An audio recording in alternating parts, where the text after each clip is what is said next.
You're listening to the Vibrant Happy Women podcast, episode number 123.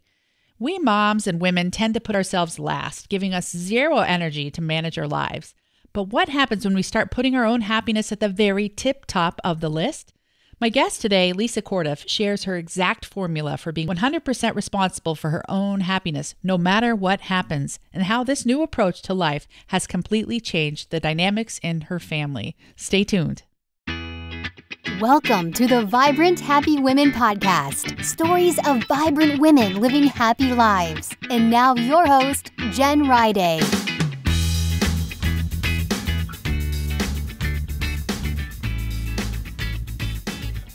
Hey, welcome back to Vibrant Happy Women. I'm Jen Riday, your host, and I love you guys. Thank you so much for listening. Thank you for getting up in the morning, doing your day.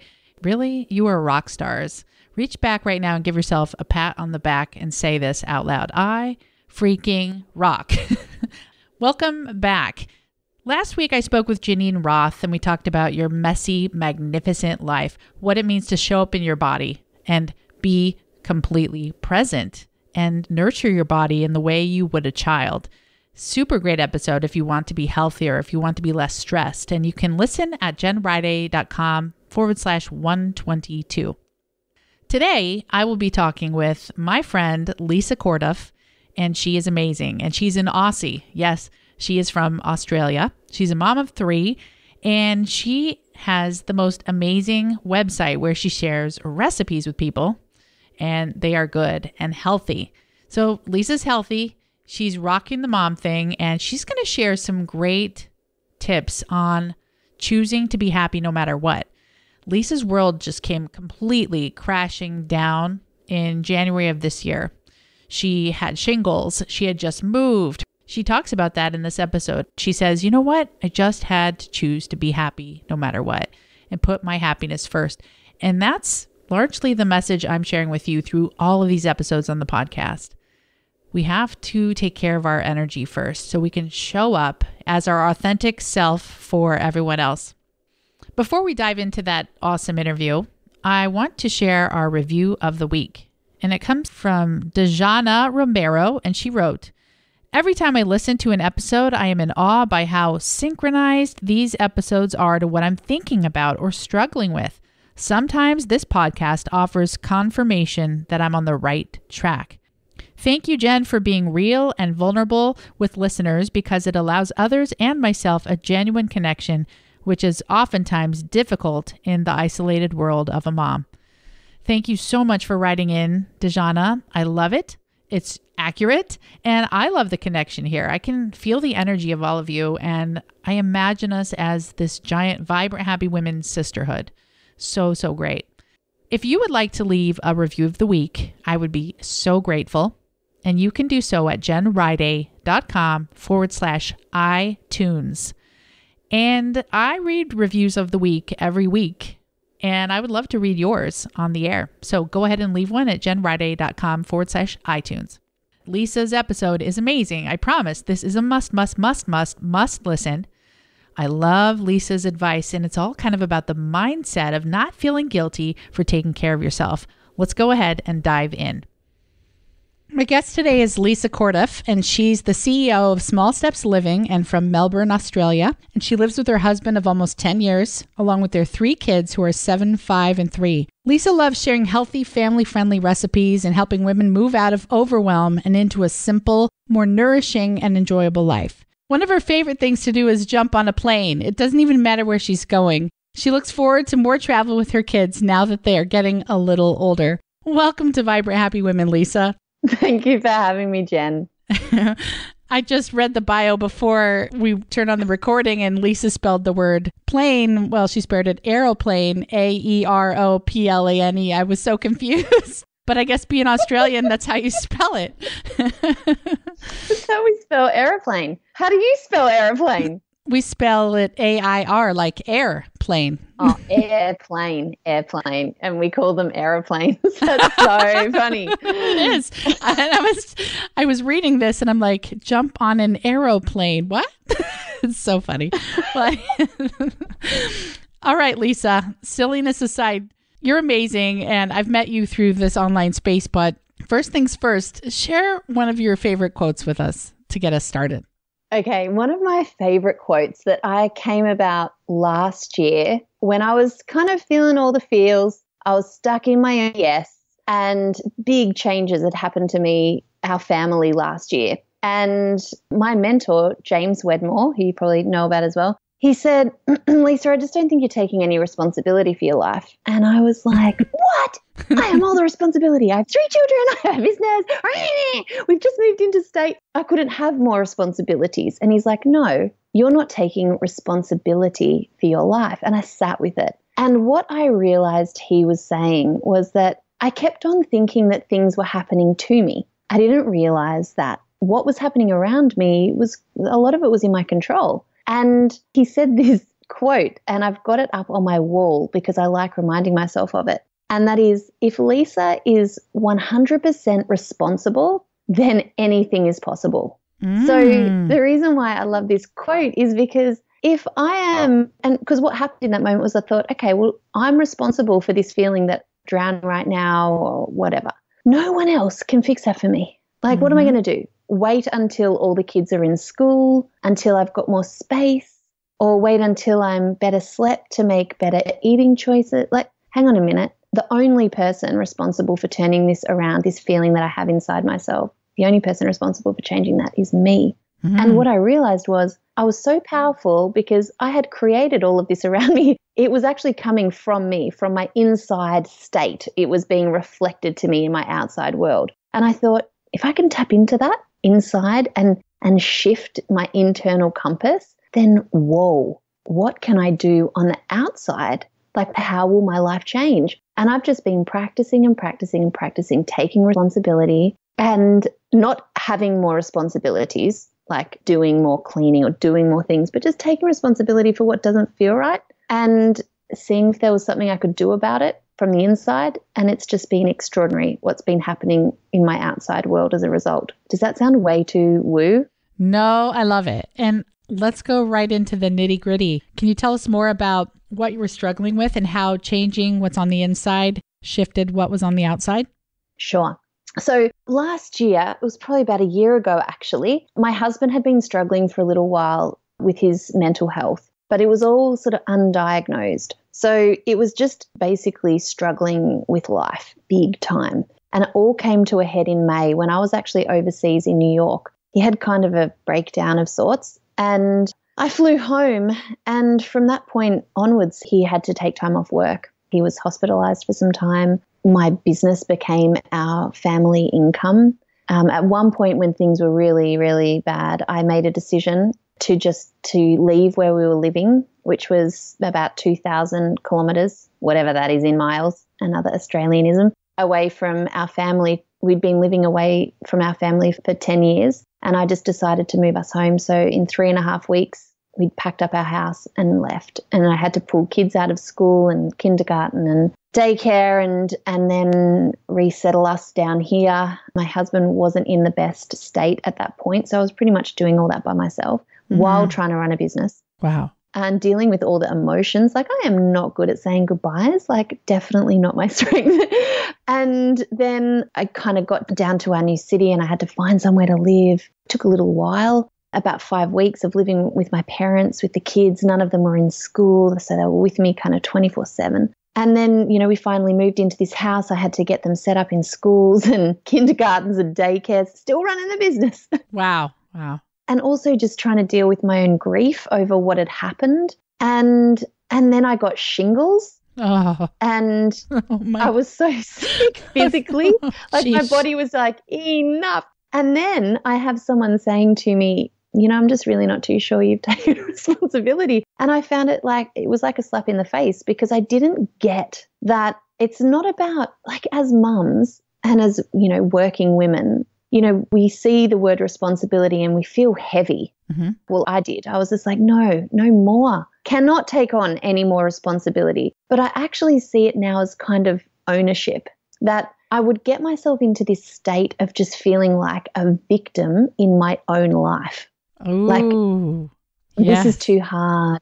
How am I meant to do this? The kids this, my husband that. our circumstances this. It was all just working from this place like I had no power whatsoever in how I felt. I was just feeling what I was feeling because, of course, I was meant to be feeling that way. Oh, wow. Because it had been a really tough time. And so I realized, I got shingles because I hadn't taken responsibility for myself, taking care of myself, feeding myself all the good foods that I knew would help me. Putting everybody else first all the time meant there was just nothing left for me. Like my body was physically burnt out. Wow. And it's at this moment, everything's crashing down. And James Wedmore says, you're not taking responsibility for your life. Whoa. Right. Right. Oh, my goodness. And I'm like, I hate you. I hate you. You don't understand me. You don't have kids. Like victim. Yeah. Like, you don't have kids. You don't have this. Your life is this. You don't struggle for money. Like all the excuses that I could come up with to just like deny the advice that he was giving me in that moment. Yeah. And then I just kind of sat with it. I was in the car by myself. And, you're a mum of lots of kids. Like being in the car by myself is like a mini holiday. And I was in the car by myself. I often just put on really cheesy music and have a cry. And I was having that moment and I was thinking about this responsibility piece. And I thought, you know what? Okay, I'm taking responsibility. It kind of feels like 2017, I was being thrown around in a clothes dryer. I hope we call that the same thing. The machine that dries clothes. You've got it. We've got the same word. No, actually, we call that no, anyway, I could make up a word, but I won't. Don't mess with me. So I was like, it feels like I've just been thrown around inside this machine. And I thought what I need to do is upgrade my dryer. I need one that's going to just gently kind of dry me off, just gently. Like I don't need to be thrown around, put on a spin cycle. Just give me a gentle breeze. Mm-hmm. Then I thought, oh, no, I don't need a new dryer. I am the dryer. Ooh. And then I thought, because I was spinning myself around, hang on, what I need to do is just recognize that if I'm the dryer, I can also be the person who is hanging the clothes out on the freaking line, letting them sway in the breeze, getting the sun on them. I am the clothesline. I am the person putting the clothes on the clothesline. I am the clothes. I am all of this. I am creating this. I create my own reality. And when that penny dropped for me, that was when I got what responsibility was. If you don't like the way things are happening, or if you've whinged about it till the cows come home, take ownership of that. Recognize that there's some things in your life that are completely out of your control. But what I could control was how I was showing up for them, was how I understood my inner world and how I then, what then I was creating on the outside. So now I'm not too sure I completely lost you, but that was my way of working out like all of this, like this life I'm living right now. It's a reflection of me. I am the creatress of it all. And if I wasn't liking what I was creating, well, then it was only mine. And so in that moment, I gave myself the power to choose to stay, choose my kids. And I think that's something that was starting to sort of see them as this drainer on me. And what I realized was, I was like, well, I could choose to outsource them. I could adopt them all out. Yeah. And then I thought, well, no, I'm not going to do that. So if I am going to be parenting these children, how can I make that really fun for myself? How can I make it joyous? I am responsible for it feeling like a drainer. It's not their fault. And it just changed the conversation in my head, every day. How can I make today cool, awesome, fun for me, not just for everybody else? Cool. I have lots of ideas going through my head, so I want to help our listeners wrap their brains around this. So let's see if you and I together can do this, but I'm going to present some phrases that I hear often, and let's figure out how we change our thinking to be responsible for it, okay? This is a little game. Okay. Let's just try. Because this is the thing. I'm sorry if this is confusing because it's still something that I'm just very new at talking about as well. Yeah. Okay, cool. So my life is crazy busy. I can't keep up with it all. How do we change it? Okay. I love this question because I help women with this all the time. So, my business has been about helping people with food. Yes. And what I've realized is I can make food and just eating simple whole foods, family foods that the kids actually eat. I can make that as simple as possible for women. But if their life is so overwhelming that they don't even have 4 or 5 minutes to watch a simple video each week, then they're never going to change their food habits. Right. Like, we got to tackle the overwhelm and the busy first. It is actually the priority. And so when people say that to me, I mean, once again, we have to take responsibility for our busyness. So I get women to think about their life as juggling balls. So let's just say we feel, and we say it all the time, we've got all these balls in the air, like, I'm just trying to manage them all. I'm just trying to keep everything afloat. I'm so busy, like I've just got so much on. And I say, you know what, like most of those balls, 80, 90% of them are rubber balls and they can drop. We could let some of those balls drop because they'll just bounce. They'll bounce a bit, but some of those balls are glass. And if they dropped, well, it wouldn't be pretty and there'd be a bit of a cleanup effort afterwards. Yeah. So name your glass balls. There's probably only 3 or 4. Once you have worked it, because I think the thing is we spend so much time being busy with things that do not matter. Yeah. They don't matter. And so if we can get clear on our glass balls, the things that really do matter, then we'll kind of feel okay in those overwhelm moments, just letting a few balls drop. Just letting those rubber balls have a bit of a bounce. We can always pick them up again. They're pretty sturdy. They'll come back. They'll bounce high once again. But we don't have to be doing all the things all the time. Mm-hmm. We need to, as women, learn to give ourselves a freaking break. Yeah. Like, I don't want to be showing my children that life is just one thing to the next, to the next, to the next, to the next, to the next. And it's our responsibility to put some pauses in there for ourselves, to hear ourselves think. So I think it's like a combination. I think it's allowing, like, in my community, people say, I feel so guilty. I did nothing today. Yes, I hear that a lot too. And I'm like, what do you mean? They still probably dressed multiple children, fed themselves, cleaned up after that, put some washing on, but they still did nothing because they might have put their feet up and watched their favorite Netflix show in the afternoon while, the kids were watching some TV or having a bit of a lazy afternoon. What? Like, we feel guilty if we're doing nothing sometimes. Right.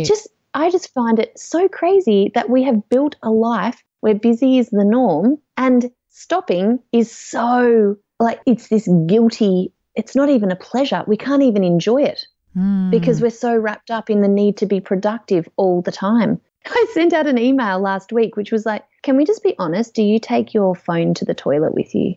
I got so many responses. People are like, oh, that's disgusting. People are like, oh, my husband does that. That's gross. What? 90% of people reading this on the toilet, they're like, yeah, I'm doing this. Because we can't even just sit on the loo and do our business without thinking, oh, I can check and see if something's come through or blah, blah. Like, every moment has to be productive. I think we need to raise our awareness that that isn't normal, give ourselves permission to create some space in our lives, and then work out, which are the balls that we really need to keep in the air and how much in our life that we're being busy with doesn't matter at all. Yeah. Well, what are your glass balls, just as an example? My number one glass ball now that I know what I know is my own health. That nothing else works around here if I am feeling like, I don't know if I can swear on your podcast, like poop. Sure. That's perfect. If I'm not feeling great, then nothing else works. And yet my health, my happiness was kind of dead last all the time. Mm-hmm. Mm-hmm. So raising that as a glass ball. My other glass ball is my relationship with my husband and my relationship with my children. So not even the food that I'm giving them, that stuff all takes care of itself if I am feeling good in myself. Mm-hmm. That's just like a consequence of it. If I feel rested, I can feed them better. If I feel, on top of my work, feeding myself good foods, everything else works well. Yeah. But the relationships with them, that's the thing that, that requires daily attention. Mm-hmm. Because, that's what this busy, overwhelmed life can sometimes strip us of, is those connections. That's for me. That's what I have definitely noticed. So at the moment, and this is the thing though, my glass balls change over time, and everyone's glass balls change over time. You think about being the mum of small kids and your glass balls are like showering daily. Right. Is like the amount of self-care that you're kind of capable of, and keeping a baby alive. Yeah. would be a glass ball. And over time they change. So I always come back to my glass balls analogy. Like right now, what do I not want to let drop? What would you say your glass balls are? Mine would also, I put my health and spirituality first, like you, then my family, and then my career after that, I suppose, similar to you. Yeah. You said you're the clothesline and the dryer and the breeze. Would you say you're essentially deciding, hey, I'm responsible for how I feel. And if I want to feel good, I have to put my glass ball first, my health and my happiness first, so I can do the rest. Is that kind of a good summary? Yeah. Well, I mean, don't you think that as mums and even, as a businesswoman, what happens is if I'm all worked up, we know it. I run webinars at nighttime, 8:30 p.m. usually. So the kids are all asleep. And they will be the nights when I'm kind of on edge, feeling nervous. There's a couple of thousand people lined up to come along to the webinar. I'm feeling all the nerves just like I would if I was walking out onto a stage. And of course, they're the nights that the kids are like right ramped up too. Mm-hmm. They respond to our energy. Yes. We know it. We see it all the time. They enter a birthday party and the energy is high and suddenly they're bouncing off walls. They're just like running around like these little weird robots without an off switch. And it happens in our homes too. It also happens in my business where if I'm kind of losing, like if I'm not feeling my best, I can't show up in the way that I want to. My community feel it. They lose out because I'm not my best. At home, my kids are losing out because I'm distracted and, kind of heightened. So I feel like if I'm taking care of myself as a priority, my kids and my husband win. And so does my business. Everything around me does. So I kind of feel like also knowing that I have the ability to reset that internal compass by choosing happiness and just sort of honoring whatever I'm feeling in that time, not trying to be anything else other than, where I'm at right then. When I do that, I can shift myself and I can shift the people around me without even saying anything. It's quite extraordinary. Yeah, I find that to be true as well. I guess my long story made short is I hit burnout just like you're talking about. I started putting myself first, and at first I felt guilty, but then I realized, everyone else was becoming happier and everything felt better for everyone. It's so true. So how has this improved your marriage, would you say? Have you noticed a difference there as you've put yourself first and become responsible for your happiness? Yes, so much. Because I think a lot of us, I was riding the highs and lows with my husband, and my happiness was very much dependent on how he felt. So if he was really down, that would really affect me, and I'd be there with him. And I found it hard to detach myself from that. I didn't even know it was kind of possible to do. So I would always think like when he feels good, I'll feel good.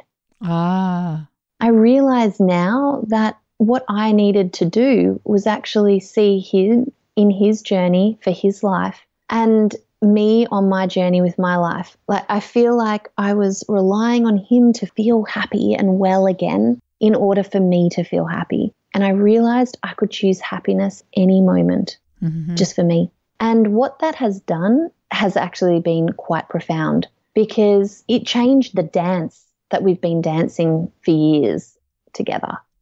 And it's forced us to kind of find new steps because if I make his journey his responsibility by not taking it on as my own, if I'm just like, this is yours and I trust you with this and I know you can get through this and I am here for you, but this is yours, then it saw him take action like he really never has taken action before. Oh, that's good.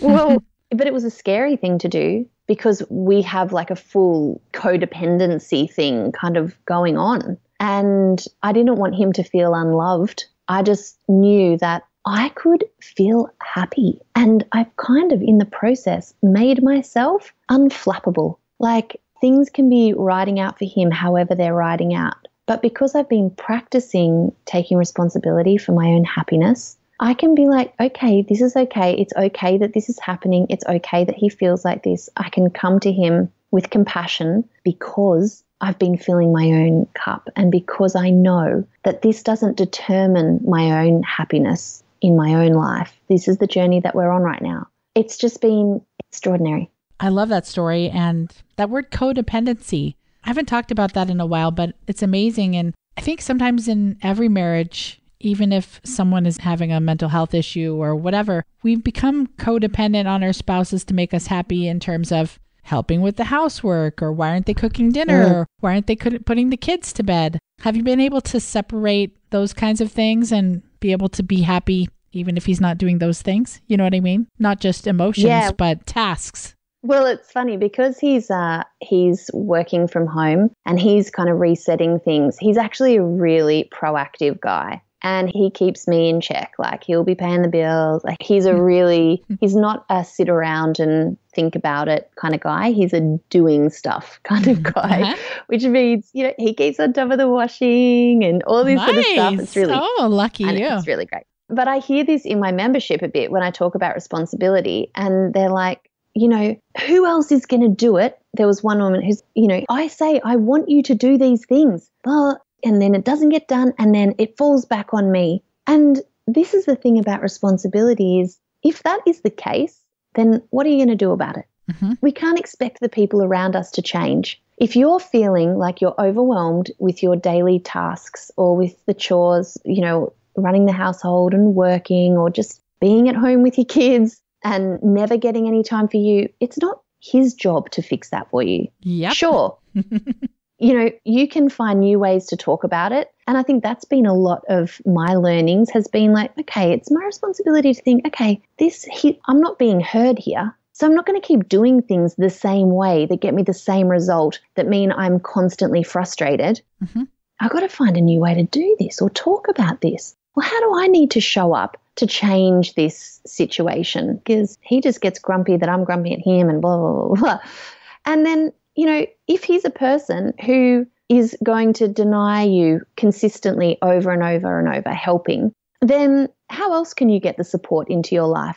Yes. Do you hire an au pair to come and live with you? Do you outsource a part of the housework? Do you do online shopping and just have it delivered to you? Do you create a meal plan and just know what's going to be coming ahead and do some stuff on the weekend? An amazing woman from my membership who's a brilliant food prep person. She's actually creates the meal plans and she does amazing stuff for me in the membership. And she always does hers on the weekend. She started to take responsibility for the fact that she feels like she's missing out on time with her kids. Her husband gets to go out and be the fun guy with them, and she's at home doing all the things for the week. And so now she also has a toddler at home with her, and they have 2 days together at home. So she's now started to do the food prep on the Thursday. So she can just potter about at home, and so she gets to enjoy her weekend. That's what taking responsibility means, that no one else can change this for me except for me. Yes. So let's think creatively. Yes. And it's so disempowering to wait for someone else to do it. And once in my marriage, I experimented with playing with the idea of, what would I do here if I were single? And that was the most empowering question I could have asked, because I realized I could fix everything that was wrong. I didn't need to wait for my husband to do something. And then the funny thing is, once I started to change all those things, he came along for the ride and started adjusting too. It's like you can't change yourself without everyone else kind of shifting right along with you. It's so empowering. It's so true. It's so funny because I ran a series of TV episodes called the Overwhelm Series. And in it, I was talking about how I almost find it easier when my husband's not around because I'm not. And everyone was like, oh my gosh, me too. Everything just gets done. Yes. It's just one less person to think about. And it was so funny that but then as soon as he kind of gets back, I'm like, I feel really, I'm not on top of things anymore, because in my mind, I'm waiting for him to do this. Yes. Or, it's really quite crazy. Yes, it's so true. It's so true. My husband's out of town right now as we're recording this. I had the most productive day of all time because I had to do it. Right. And this is the thing though, we have to do it, but we're not victims in our mind about it. No. We're not like, oh, I have to do this because he's just come home from work and he's just sitting down. We're just doing it because it has to get done. We've taken that victim kind of thing is gone. Mm-hmm. So that chatter in our brain is also gone. And for me, there was a month where I was by myself just recently, and it was school holidays. So I had my kids around and, all sorts of things, Easter. And I thought, right, how am I going to do this so I don't lose my mind? Right. And how can I make this as easy as possible for myself and actually enjoy this time? What would it mean for me to enjoy this time? So I took responsibility. I thought, okay, I don't want work to fall behind. So my older two kids who are in school, I put them in a school holiday program for 2 days a week. And my other daughter's in daycare for 2 days. So I knew I always had 2 days a week to work. Nice. Perfect. I booked us on a holiday and just got an Airbnb and went down the beach and just had, I think it was 4 nights away with them. Best thing ever. I would do the dishes, but put on, the latest episode of Billions or something and just watch that while I let them watch a bit of TV after dinner. And it was just such a lovely time because I thought I could either sit here and feel like a victim that I'm by myself and that I have to do this all, blah, blah, blah, blah. Or I could just go ahead and try to make this as good for myself as I can. And it was awesome. Wow, I love that. Were there any struggles, moments where you try to slip back into the old patterns and you catch yourself? Or? Oh, totally. Yeah. There was one night we were away and all 3 children were awake. So it was a holiday house. There was a lot of trees around. So there was a few spiders sort of, inside, just really harmless, tiny little spiders. But my son was all fearful about it. So he woke up. They were all sleeping in bunk beds in one room. And then the other one woke up because she's like very tuned in with her brother. And then the 3-year-old woke up and suddenly they were all crying. And then I started to cry. And I'm just like, this is the worst. Like, what the hell? It's like 1:00 in the morning and I chose a place where I had no access to any Wi-Fi. So we were totally off the grid. I couldn't distract myself with anything. The TV didn't even work. So I ended up just going, okay, what am I going to do right now? So I put them all in the queen size bed and I slept in the bunk and we all had a lovely sleep. I woke up in the morning and they came in and I said, guys, I need to sleep in. Mummy did not get much sleep last night. And they're like, okay. And then suddenly they're slipping little notes under my pillow. Like, we love you, Mum. And they just got their own breakfast. Like the older one was helping, get everyone breakfast. They just left me alone. And I had about another hour and a half of sleep. And it was all okay. It was all okay. But in that moment at night, I was like, this sucks balls. Like, get me on a plane somewhere. This is not my life. I don't want this anymore. But then, I found ways like a new day and I can, how are we going to do this? So everyone was pretty tired and we just spent 5 hours at the beach just playing the frisbee and running in and out of the water. And it was just perfect. Yeah. And speaking of the beach, I kind of feel like after a while, as you're trying this process of not being a victim and I'm going to feel how I want to feel, kind of just see everything that's happening in your life as an observer. Like you're noticing these waves, speaking of the beach, thinking of surfing, and you just start to ride them. Oh, that was hard. That was easy. And you become more detached and just think, oh, interesting. Do you find that to be true?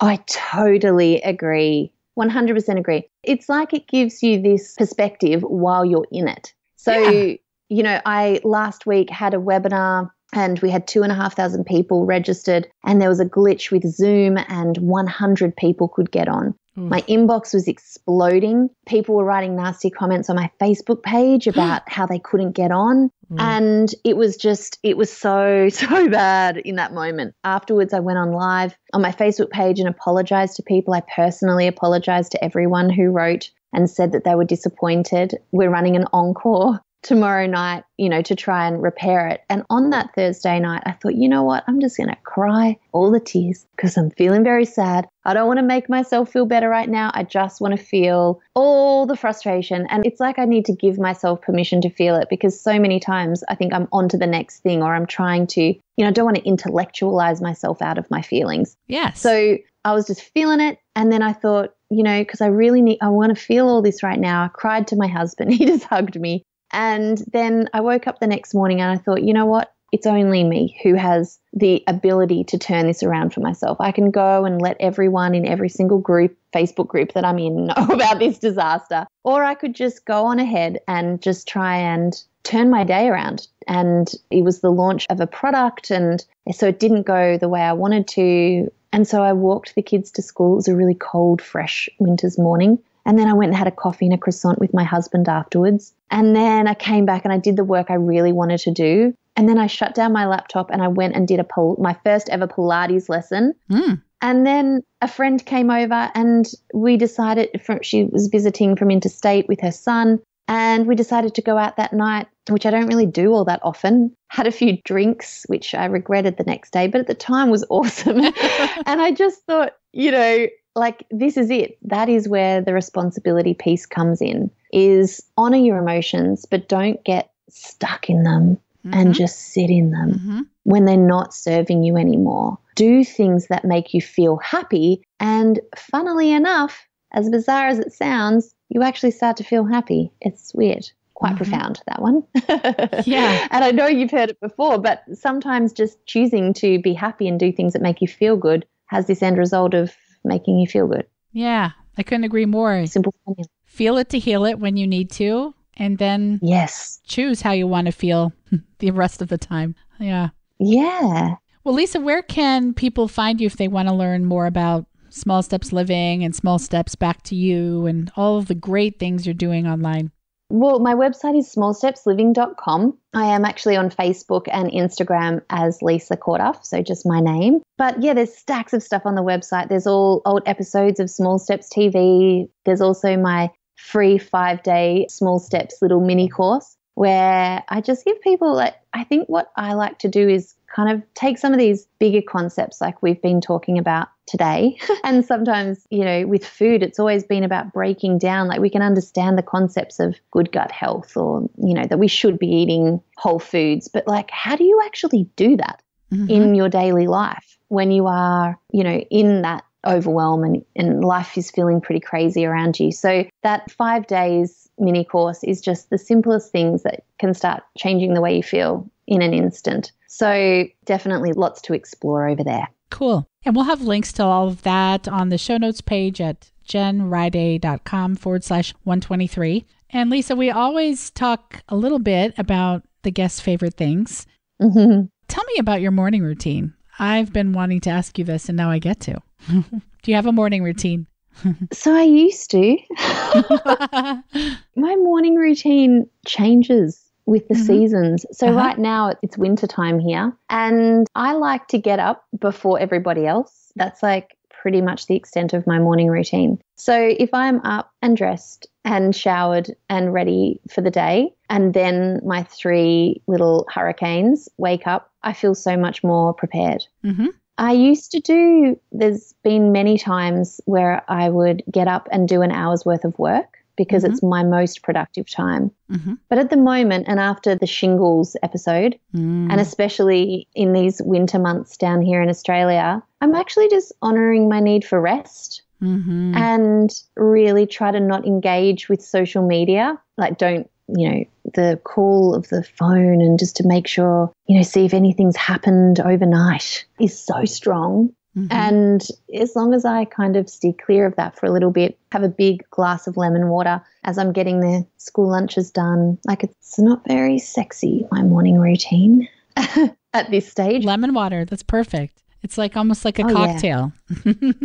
I just think for some reason, it's so satiating, but it also, it just takes the edge off. What I've realized, I don't know, I think because for 6 years I was pregnant or breastfeeding and I used to wake up just so hungry every morning and now I just don't. So I can kind of wait a little bit for food. Yeah. I'm not racing to put something in my mouth while I'm, getting the kids' porridge done or whatever. I can just kind of have my lemon water, take it slow. And then often after I've done all the drop-offs, I can come home and sit down to something really nice. Well, so you're a food guru in my eyes, at least a mom food guru. What is your favorite easy meal for your kids? Let's do breakfast and dinner, just to give us an idea.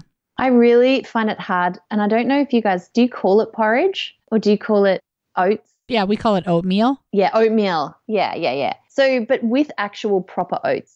So what I do the night before is you get, proper oats. So not the fast ones or ones with sugar in them or whatever. Oh, you just get ours are called oats. Old-fashioned oats, yes. Old-fashioned oats is what we want. I soak them in some tepid water and a squeeze of lemon juice the night before. Okay. And that just helps kind of not sprout, but it helps reduce I don't want to get too technical, it makes them way more digestible. So what happens then in the morning is you add that to a pan, and they're already going to be quick oats because you've already sort of started the process. They're so soft and delicious. And add some butter to that and a little bit of milk if you want to add milk, or just a bit more water. And you just stir that, and then we just choose our toppings. So, some pureed fruit, some berries. The kids love a little bit of maple syrup on theirs because yum. And if it wasn't that, I do like a smoothie. They love banana smoothies, some cashews, some avocado and some frozen banana with water and a little bit of yogurt, and whiz that up. And that's a delicious breakfast. Yeah. So they would be my two absolute go-tos for them. For the oatmeal, for the porridge, you said put it in a pan. Yep. So you're kind of cooking it until it bubbles. So you put it on a stovetop, on the stove. Gotcha. Heat it up, stir it with a bit of butter and then a little bit of added liquid. Some people like milk, or you could just use water, whatever you need. But soaking it the night before, it just makes it next level. You have to try it. And there's so much more digestible. You don't microwave it. You do the stovetop. I don't even have a microwave. Yeah. Tell me about that. Why not? Well, we moved into a house once and there wasn't really much room for it, and then it exploded. Oh. And I just didn't replace it. I think microwaving is kind of an odd way to heat food. Yeah. And there's so many question marks about microwaving. I guess maybe I would feel differently if I formula fed my babies. I was lucky enough that I was able to breastfeed them, so I wasn't waking up in the middle of the night and having to heat up water and a stove and whatever. Right. So yeah, no judgment about microwaves at all. It was just a way I thought there was just a few question marks about it and what it actually did to the food. So I just was like, I think we could actually get away with not having a microwave. I have not missed it. Not even one time do I even think about a microwave. Oh, so what about your leftovers? How do you reheat them, or you don't have leftovers? Put them in the oven. Oh, yeah. Oh, how clever. Okay. Well, I didn't even, you're giving me a total brain shift here. Maybe I'll try that someday because our microwave has caught on fire twice because the kids cook like spoons or aluminum foil inside. So anyway. No. Yeah, I know. Bad. Yeah. Bad. Yeah, well, that's sort of what I would do would just be to heat it up in a pan or in the oven. You go in the oven or on the stove. Oh, yeah, right. So funny. Oh, yeah. That's how you heat food. So weird. you just make a fire in your back garden and solar cooker. Yeah, right.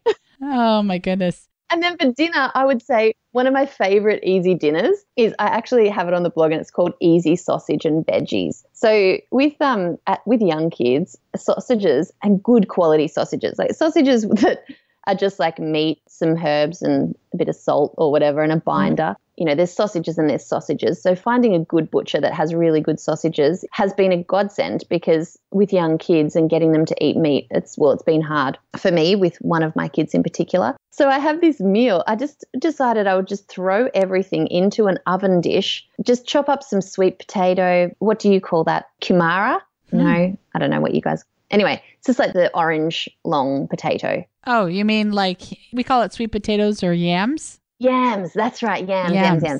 So yeah, some potatoes, some broccoli, some zucchini, some carrot, whatever your kids will eat or not eat. It's important for you to eat the good food too. And then you just cover that with some olive oil and a little bit of salt and then lay sausages on the top. Ah. These good quality sausages. And you just put it in the oven and it comes out with these kind of roasted veggies and roasted sausages. Sounds really weird. But once again, good quality sausages, meat, and dinner is done. So in one dish.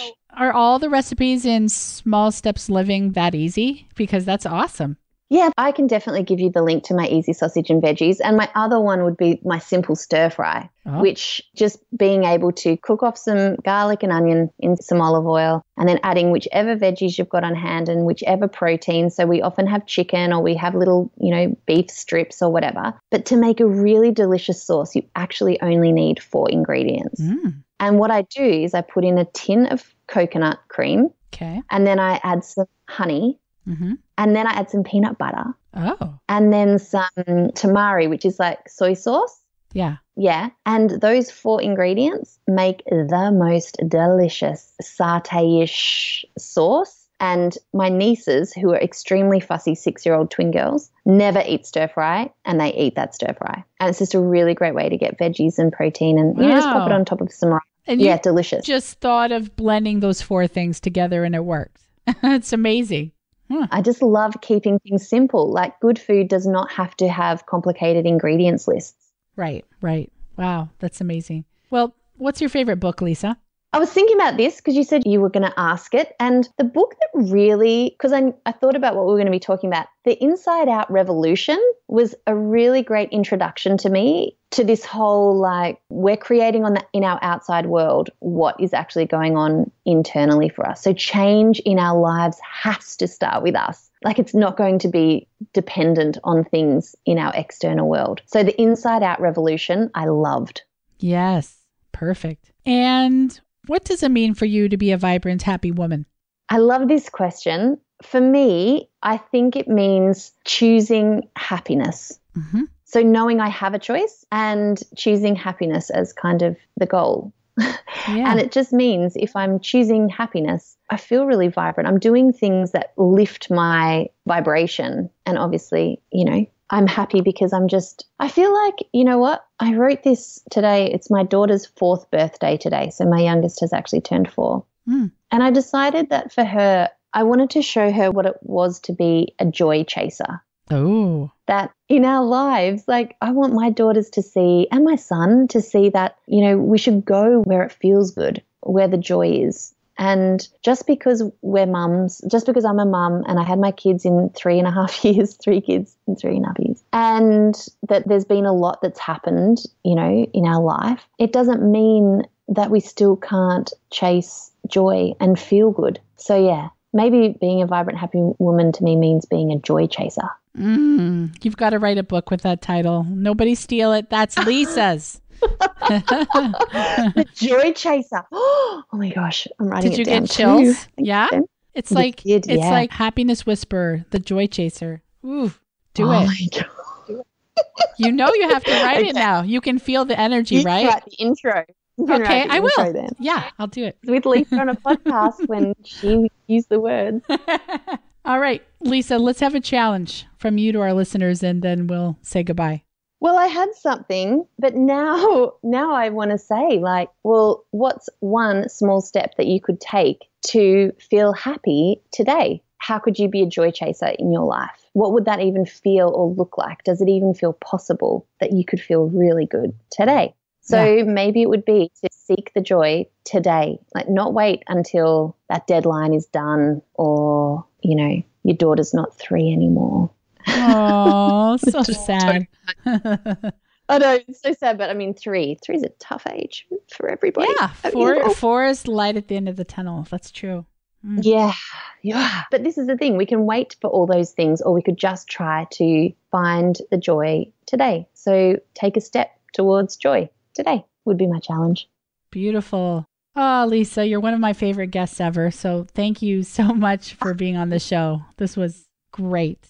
I was really honored to be asked. So thanks for having me, Jen. Bye, Lisa. Take care. Bye. Thank you so much for listening. And I will be back next week talking about the circle of sisterhood with Jalaja Bonheim. Super great episode about authentic connection to real life women. And who would have thought that in this day and age, that would be so difficult? 100 years ago, no one would even have thought that we would have such isolation in such a connected world. And so we have the opportunity to fix that through movements like Vibrant Happy Women. And you're going to love that episode next week. So I will see you then. And until that time, make it a fantastic week. Take care.